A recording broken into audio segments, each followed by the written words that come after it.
కుర్మ కూర అండి ఇది. క్యారెట్, శనగలు, మొక్కజొన్న, చిక్కుడుకాయ, కొబ్బరి, ఉల్లిపాయ, పచ్చిమిర్చి, జీలకర్ర వేగించానండి ముందు. కొంచెం అల్లం వెల్లుల్లి పేస్ట్,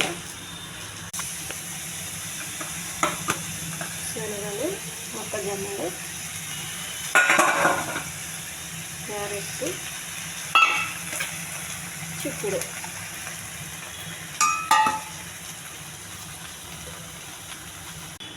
కొంచెం కొబ్బరి అండి, కొంచెం పుట్నాల పొడి.